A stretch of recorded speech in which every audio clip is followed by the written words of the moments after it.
Hello Gnome Team parents and students, Mr. H here with our Friday wrap-up and preview to next week. A little bit about what we've been doing here in social studies this week and a little bit about what's going to be happening next week. So it was our kind of short week because Monday was Veterans Day. We did talk a little bit about why Veterans Day. Most of the students knew very well why we have Veterans Day and what we do, what the honoring is for, but they didn't know why we do it on November 11th. So we had a quick conversation on the Tuesday after about why that day in history is a day that we use as a remembrance day. And so we talked about the end of World War I a little bit. We also used that day to talk just a little bit about what was happening in the Philippines.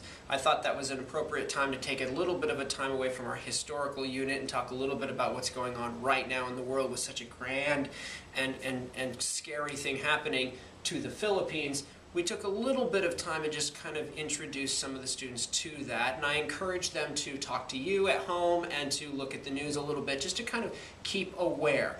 We talked about what can we do. I think one of the most important things we can do here in North Carolina is stay informed, what's happening, and then I talked to them about talking to parents if there was something more that they might think that they might want to do. So we did that on Tuesday, and then we got into ancient Greece. And so we've got into ancient Greece. We've been doing some things with geography first. I felt like the activity that we'd been working on with geography was either being worked on very well by students or very kind of loosely by students, and so just today we decided to take a quick assessment to see how well they've worked. And this is the assessment that they did today. I'll put a link to it in my post today so you can kind of see what it looks like, print it off, maybe ask the kids about it, see how well they did. That was what we were working on today. Then we started also getting into the Greek city-states just a little bit. So we started talking about how the Greek city-states were separated by geography, and we talked just a little bit today about what the cities kind of looked like. And so we did an activity where we were looking at Athens and comparing it to modern day. We talked a little bit about what the agora was, and we read a little article about how the Greek agora has changed the world. An interesting article. I'll put both of these in the link as well so you can take a look at those. On Monday next week, we'll be doing some more with Athens and Sparta, talking about the difference between those two places. They've done a little bit of that in language arts, but we'll do a little bit more with Athens and Sparta. We'll talk about Greek gods, goddesses, and mythology a little bit, and then we'll kind of finish off our time with Greece, then move on into Rome at the end of next week a little bit. We also will be doing a little bit of work with these DK Greek books, which are really good kind of primary source books because they have a lot of that kind of stuff in it. They have a lot of things that actually come from that place. So in this case, you know, sculptures and pieces from ancient Greece. So these are a lot of fun to look at, and we'll look at that next week.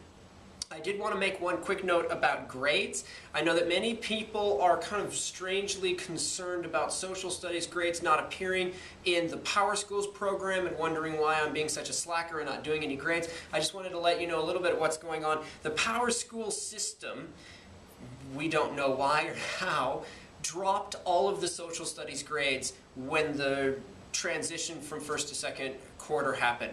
So I've been having to go in and re-enter all the grades manually, which has been taking me a lot of time, and I do apologize about that. So I've got that all finished for first quarter. I'm now working on second quarter, so I'm hoping that next week sometime grades will start to appear and you'll start to see things, and hopefully never again will they do that. It happened to all the social studies teachers, as far as I know, at our school, and maybe even across the entire counties, maybe even state, I don't know. But I do apologize for that. I'll hopefully get those grades to you in the Power Schools as soon as we can. So if you have any questions, you let me know, email me, and keep in touch, and if not, I'll see you later. Have a good weekend.